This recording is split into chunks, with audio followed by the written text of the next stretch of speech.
Hello दोस्तों, कैसे हो आप लोग। आज मैं आप लोगों को एग्ज़ाम हॉल के अंदर एसएससी जीडी का मैथ्स कम समय में किस तरीके से सोल्व किया जाता है आप लोगों को वह बताऊंगा।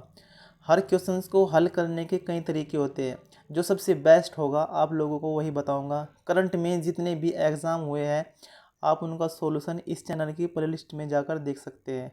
आप मेरे साथ इस वीडियो में एंड तक बने रहें। चलो स्टार्ट करते हैं एसएससी जीडी का ये मॉक। Question number 1। किसी मूलधन पर 6% की वार्षिक दर से 3 वर्ष की अवधि के लिए साधारण ब्याज 576 रुपये है। मूलधन ज्ञात कीजिए, वो भी रुपये में। हमारे पास साधारण ब्याज कितना दे रखा, 576 रुपये। साधारण ब्याज कितना दे रखा बच्चों, 576 रुपये। ये 3 साल का साधारण ब्याज है 6% के हिसाब से। ये 3 साल का साधारण ब्याज है 6% के हिसाब से, तो कितना हो जाएगा, 3 छंग 18%। ये 18% की वैल्यू है। ठीक है, हमें निकालनी 100% की वैल्यू, अर्थात मूलधन हमें निकालना गुना 100।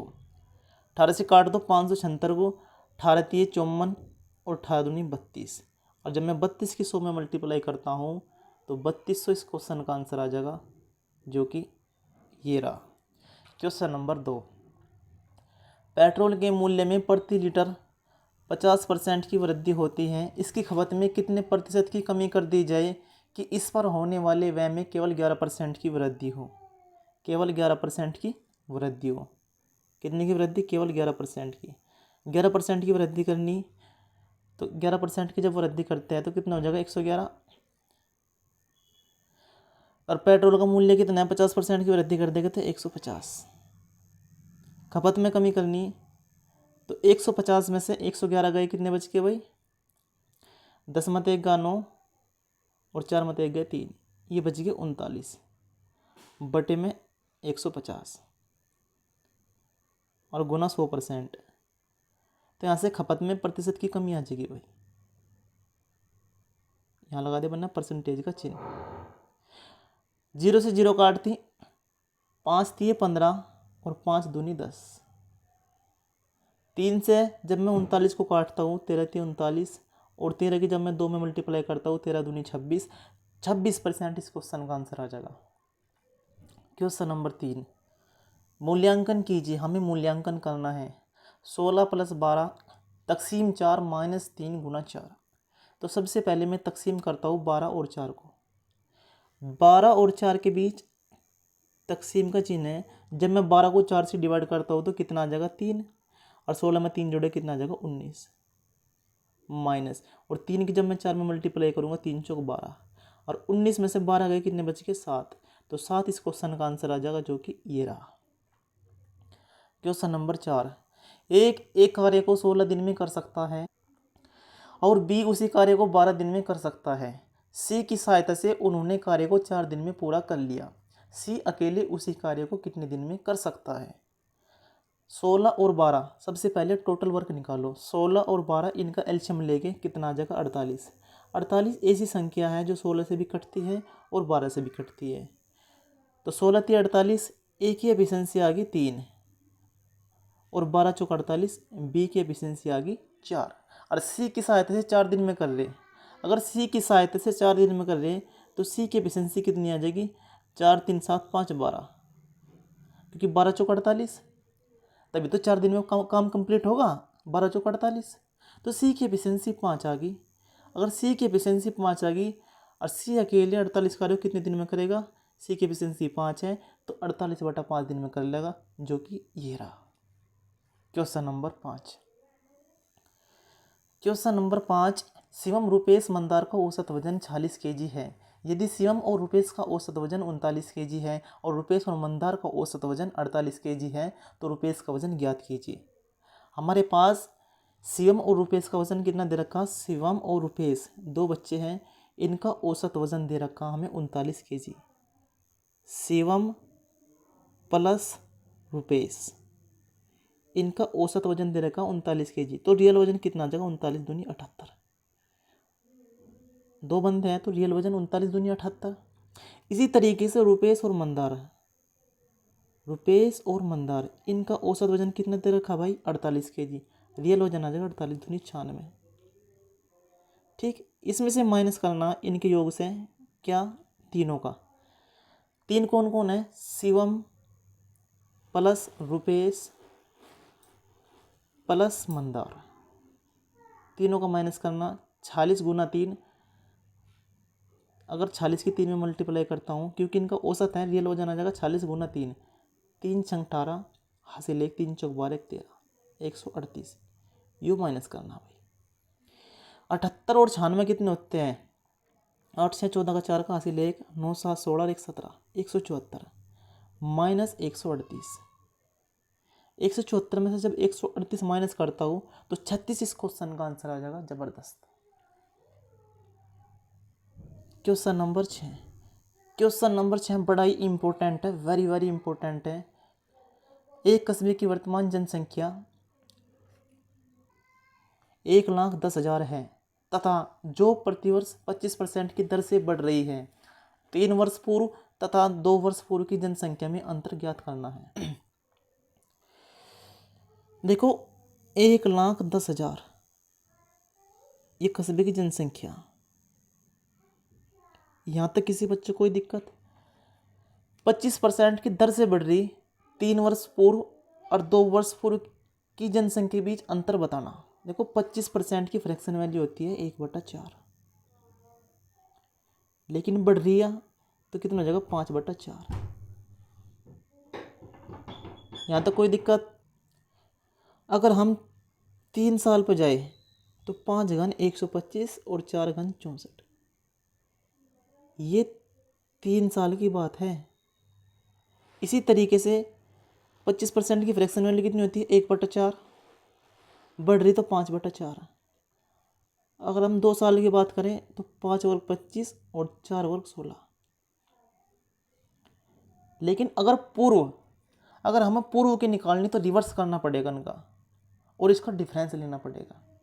रिवर्स करके डिफरेंस लेना पड़ेगा, तो गुना, रिवर्स करा मैंने 16/25 माइनस 64/125, तभी तो इनका अंतर आएगा। ठीक है, इसको मैं मिटा देता हूँ, नीचे से मैं इसको मिटा देता हूँ। ये मैंने आपको समझाने के लिए लिखा ताकि आपकी समझ में आ जाए। अगर आप प्रैक्टिस करते रहोगे तो आपको ये सब लिखने की आवश्यकता नहीं होगी। तो 1,10,000 मैंने जो को तो लिख दिया, गुना, या 25 है 125 है तो 125 इसका एलसीएम आगा नीचे, 25 पंजे 125, 16 पंजे 80, माइनस 125 का 125 और 64 का 64। 80 में से 64 गए, कितने बचेंगे 16। 1,10,000 गुना 16/125। इसको काटता हूँ मैं 125 से, 1,000 को 8 बार, ये हो जाए 11/88 गुना 16।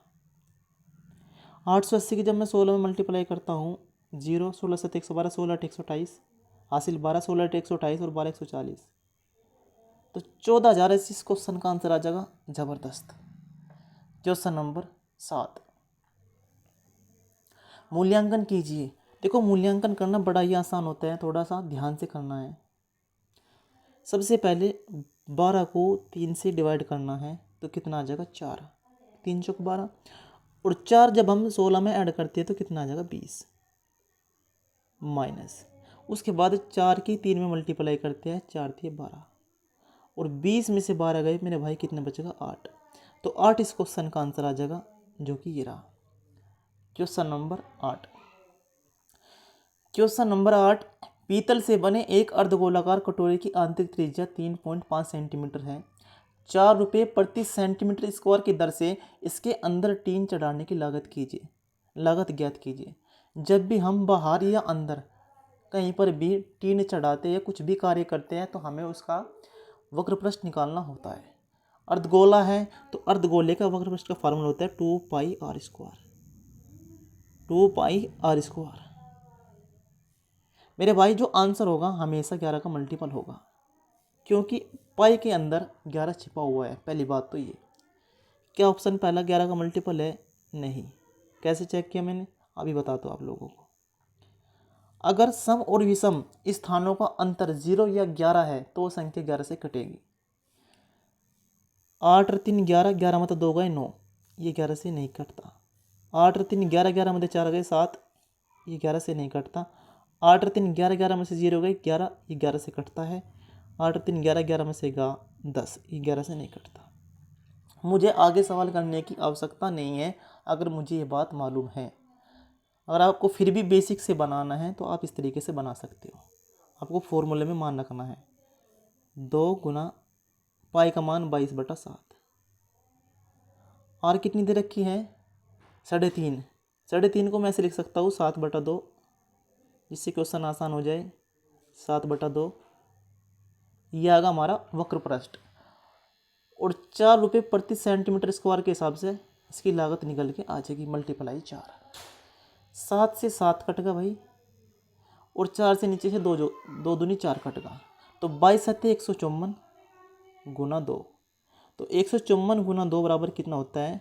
308। आप बेसिक से बनाओगे तो ऐसे आ जाएगा 308, जो कि रहा थर्ड ऑप्शन। ठीक है। अगर आप इस सवाल को स्टार्टिंग में ही पकड़ लेते, पाई का मान 22/7 होता है 11 का मल्टीपल, तो आपको ये करने की आवश्यकता नहीं पड़ती। Question number 9। Question number 9। सबसे पहले हम क्या करते हैं, बोर्ड मास के अकॉर्डिंग ब्रैकेट को हल करते हैं, वो भी छोटा ब्रैकेट। अगर मैं 6 में से 5 माइनस करता हूँ तो कितना आएगा? 1। और 1 की जब मैं 8 में मल्टीप्लाई करता हूँ तो कितना होगा? 8। फिर 8 की 2 में मल्टीप्लाई करता हूँ, 8 दूनी 16, और 16 में 16 गए 0, तो कितना पोर्शन आएगा? 0। ये कितना पोर्शन आएगा? 0। ठीक है। तो यहाँ तक सारा पोर्शन क्या होगा? 0 होगा। यहाँ तक कि सारा पोर्शन क्या होगा? 0 बनेगा भाई। ये यहाँ तक सारा पोर्शन 0 बनेगा। इधर कितना बचा? 2। 2 के साथ में मल्टीप्लाई करता हूँ, 7 दूनी 14, और इधर है 50, तो 50 माइनस 14 बराबर 36। तो 36 मेरे भाई इस क्वेश्चन का आंसर आ जाएगा, जो कि ये रहा। बड़ा ही आसान सवाल है, थोड़ा ध्यान से करना है आप लोगों को। Question number 10। क्वेश्चन नंबर 10, निम्नलिखित का मान ज्ञात कीजिए। ये भी बोर्ड मास का सवाल है। देखो 19 की 8 में मल्टीप्लाई करते हैं तो 19 8 152 होता है, सभी को मालूम है। गुना ब्रैकेट स्टार्ट कर लो, 7 को 7 से डिवाइड करते हैं, 7 1 7, 1 आगा, और 16 में से 12 गए 4, 4 को 4 से डिवाइड करेंगे 1। और 152 की आप अगर 1 में मल्टीप्लाई करते हो तो 152 1 152, तो 152 इस क्वेश्चन का आंसर आ जाएगा, जो कि ये रहा। Question number 11। लोकेश एक शहर ए से शहर बी तक यात्रा करता है। यदि लोकेश अपनी कार को अपनी सामान्य चाल की 3/4 चाल पर चलाता है तो वह शहर बी तक 24 मिनट देरी से पहुंचता है। यदि लोकेश अपनी कार सामान्य चाल से चलाता है तो शहर ए से शहर बी तक यात्रा करने में उसे कितना समय लगता है? शहर ए से शहर बी तक। मेरे भाई सबसे पहले मैं क्या करता हूँ, जो लोकेश है इसकी स्पीड कितनी दे रखी? इसकी स्पीड दे रखी है आपको 4 से 3। तो अगर डिस्टेंस सेम है तो टाइम जस्ट इसका उल्टा हो जाएगा, 3:4। 3:4। क्वेश्चन के अकॉर्डिंग 24 मिनट देरी से पहुंचता है, और टाइम के अकॉर्डिंग 1 मिनट देरी से पहुंचता है। तो एक एफिशिएंसी कितनी आ जाएगी? एक की एफिशिएंसी आ जाएगी 24। अगर एक की एफिशिएंसी 24 आ गई तो रियल टाइम कितने ले रहा हो? 3। तो 3 की वैल्यू बतानी, 24 गुना 3, और 24 गुना 3 कितना होता है? 24 3 72, तो 72 इस क्वेश्चन का आंसर आ जाएगा, जो कि ये रहा। Question number 12। 18.5% और 11.5% की दो क्रमिक छूटों के तुल्य एकल प्रतिशत छूट ज्ञात कीजिए। मैं इस सवाल को सक्सेसिव से बनाता हूँ और उससे ही आसान पड़ेगा। -18.5, थोड़ा आगे लिखता हूँ उसको मैं, -18.5% की एक छूट, -11.5% की एक छूट, प्लस 18.5 गुना 11.5 और डिवाइड बाई 100। ठीक, 100 से डिवाइड करेंगे भाई। यहाँ तक किसी बच्चे कोई दिक्कत? क्योंकि -18.5 की जब मैं -11.5 में मल्टीप्लाई करूँगा तो प्लस के 18.5 गुणा 11.5 हो जाएगा, सभी को मालूम है। -18.5 -11.5 कितने हो गए? ये हो गए -30। कितने हो गए? 30 प्लस आगे जो भी आएगा वो प्लस में आएगा और इससे घटेगा। आंसर जो भी होगा वो 30 से छोटा होगा। पहली बात तो ये नहीं आंसर हो सकता, नहीं आंसर हो सकता। आंसर दो हो सकते हैं, या तो चौथा या फर्स्ट, लेकिन जो भी संख्या होगी दशमलव में होगी। यहाँ पर जो भी संख्या होगी वो दशमलव में होगी, तो 27 भी नहीं हो सकता। तो एक ही आंसर हो सकता है, वो भी फर्स्ट। Question number 13। यदि समान ब्याज दर पर 2 वर्ष में साधारण ब्याज 42 तथा चक्रवृद्धि ब्याज 43 है तो मूलधन ज्ञात कीजिए। मेरे भाई 2 साल का साधारण ब्याज 42 रुपये दे रखा है, तो 1 साल का ब्याज कितना आ जाएगा? 21 रुपये। दूसरे साल का ब्याज भी 21 रुपये आ जाएगा, और टोटल चक्रवृद्धि ब्याज 43 दे रखा, तो 21 21 42 43, ये टोटल चक्रवृद्धि ब्याज है। तो स्केलिंग फैक्टर कितना लग रहा?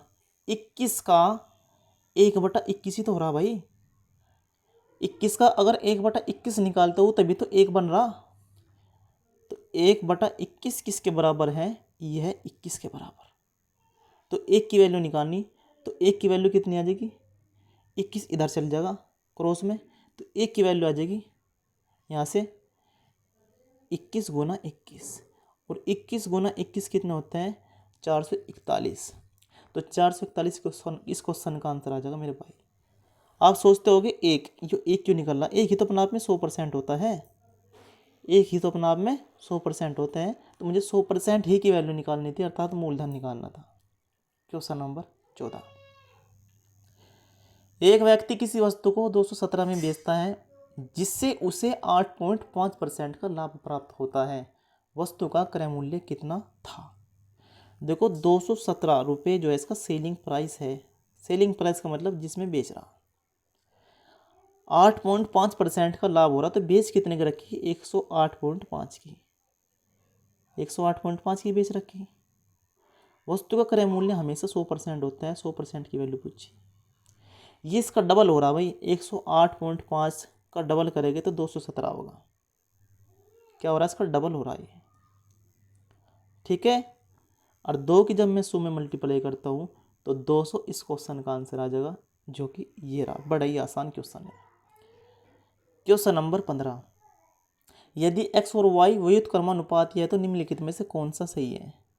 देखो x जो है वो व्युत्क्रमानुपाती है किसके? 1/y के। व्युत्क्रमानुपाती का मतलब है उल्टा। जब हम व्युत्क्रमानुपाती का चिन्ह हटाते हैं तो k कांस्टेंट लगाते हैं। x बराबर k कांस्टेंट गुणा 1/y। ठीक, तो k बराबर क्या आ जाएगा? k बराबर आ जाएगा y चल जाएगा x के पास, तो x गुणा y, तो k बराबर x गुणा y, जो कि ये रहा। Question number 16। Question number 16। एक व्यक्ति 4 किलोमीटर प्रति घंटे की चाल से कोलकाता से अहमदाबाद जाता है तथा उसी मार्ग से 12 किलोमीटर प्रति घंटे की चाल से कोलकाता वापस आता है। पूरी यात्रा के दौरान उसकी औसत चाल ज्ञात कीजिए। डिस्टेंस सेम है, औसत चाल का फार्मूला होता है 2xy upon x plus Y. ठीक, मान रख दो 2 गुना x का मान 4 किलोमीटर प्रति घंटा, y का मान 12 किलोमीटर प्रति घंटा, अपॉन x प्लस वाई, अर्थात 12 4 16। ठीक, 4 चौक 16 और 4 तिये 12 और 3 दूनी 6, तो 6 इस क्वेश्चन का आंसर आ जाएगा, जो कि ये रहा। Question number 17। क्वेश्चन नंबर 17 बड़ा ही इंपॉर्टेंट क्वेश्चन है, थोड़ा लेंथी है, ध्यान से समझिए। आय और व्यय का अनुपात 6:5 है। आय में 40% की वृद्धि होती है और व्यय में 20% की कमी होती है। यदि प्रारंभिक व्यय 4,50,000 है तो अंतिम बचत ज्ञात कीजिए। देखो क्वेश्चन में दे रखा प्रारंभिक व्यय 4,50,000। अगर प्रारंभिक व्यय 4,50,000 है, जो प्रारंभिक व्यय कितने दे रखा 5, तो 5 की वैल्यू कितनी है 4,50,000, तो एक की वैल्यू आ जाएगी 5 नम 45 90,000। तो मुझे यहाँ से इनकम पता चल जाएगी। तो इनकम कितनी आ जाएगी, इनकम है हमारी 6। ठीक है, एक की वैल्यू कितनी आ रही, आपको मैं बेसिक से ही बताता हूँ, आप लोगों की समझ में नहीं आने का, आपको बेसिक से बताता हूँ मैं। आय और व्यय का अनुपात दे रखा 6:5। व्यय क्वेश्चन में कितने दे रखा 5, और क्वेश्चन के अकॉर्डिंग व्यय कितने दे रखा 4,50,000। ठीक, एक यूनिट की वैल्यू यहाँ से आ जाएगी 5 नम 45 90,000। अगर एक यूनिट की वैल्यू 90,000 आ गई, मुझे निकालनी इनकम। तो इनकम कितनी है 6, तो 6 गुना 90, तो 6 नम 54, 5,40,000 मेरी यहाँ से क्या आ गई, इनकम आ गई। यहाँ तक किसी बच्चे को कोई दिक्कत है क्या, ये बता दो मुझे। अब क्वेश्चन में क्या कहा, आय में 40% की वृद्धि होती है। अगर मैं 5,40,000 में 40% की वृद्धि करता हूँ, 5,40,000 में 40% की वृद्धि करता हूँ, अर्थात 14/10 निकालता हूँ, तो इनकम कितनी आ जाएगी। अब इनकम कितनी आ जाएगी भाई बताओ, 0 से 0 काट दो, 14 चौका 56, 14 पंजे 70, और 70 5 75, तो 75 6 3 बार 0, 7,56,000 इनकम आ जाएगी। ठीक है, अब क्या बोला क्वेश्चन में, व्यय में 20% की कमी कर दी। व्यय कितने हैं 45,000, सॉरी 4,50,000। 4,50,000 में 20% की कमी कर दी। 20% की फ्रैक्शन वैल्यू होती है 1/5, कमी कर दी तो 4/5। 5 नम 45 अर्थात 9 चौक 36, यह आएगा 3,60,000। ठीक, अब अंतिम बचत पूछा, इनकम में से एक्सपेंडिचर घटाओगे खर्चा, तो क्या आ जाएगा, बचत आ जाएगी।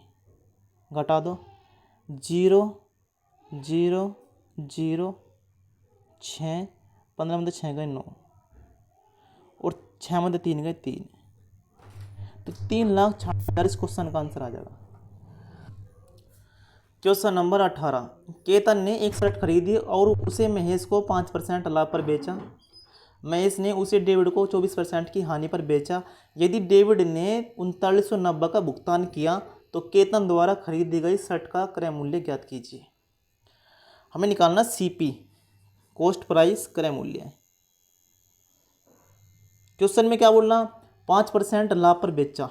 5% की फ्रैक्शन वैल्यू होती है 1/20, अगर लाभ पर बेचा तो 21/20 गुना महेश ने उसे डेविड को 24% की हानि पर बेचा। 24% की फ्रैक्शन वैल्यू होती है 4 × 24 6/25, तो 6 की हानि होगी 25 पे, तो कितने में होगी 19 में, यह आ जाएगा 19/25। ये किसके बराबर है 3990 की, 3990 की। 19 से काट दो भाई, 19 से कटेगा 19 दूनी 38, 19 का 19। अब 21 से काट दो, 21 दाम 210, इधर आगा 10, कितना आगा 10, और 25 दूनी 50, 500 के 10 में मल्टीप्लाई करेंगे तो कॉस्ट प्राइस कितना आ जाएगा 5,000। तो कॉस्ट प्राइस आ जाएगा 5,000, जो कि ये रहा। Question number 19। 19 क्रमागत प्राकृत संख्याओं का औसत 41 है। इन संख्याओं में सबसे छोटी संख्या ज्ञात कीजिए। देखो मिडिल नंबर दे रखा हमें 41, कितना 41।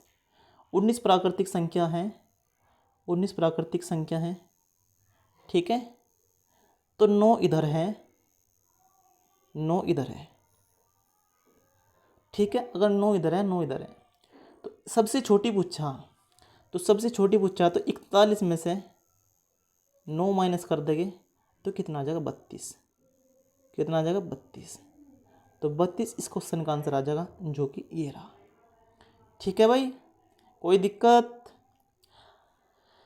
क्वेश्चन नंबर 20, जो इस मॉक का अंतिम क्वेश्चन है। यदि x का 4% 48 है, यदि x का 4% 48 है तो x का 1% कितना आ जाएगा? 4 से डिवाइड कर दो 48 को, 4 एकन 4, 4 दूनी 8। तो x का 1% 12 आगा। हमें निकालना x का 100%। क्या निकालना? x का 100%। मैंने इधर 2 जीरो लगा दी, तो आप 12 के सामने भी 2 जीरो लगा दो, तो x का 100% 1200 आ जाएगा, जो कि इस क्वेश्चन का आंसर होगा। Thank you for watching this video. आप इस चैनल को सब्सक्राइब करो, ठीक है, फॉरवर्ड करो, अपने दोस्तों के साथ शेयर करो, ठीक है, हो सके तो लाइक और कमेंट भी करो। आपको आगे किस टॉपिक पर वीडियो चाहिए वो भी बताओ मुझे।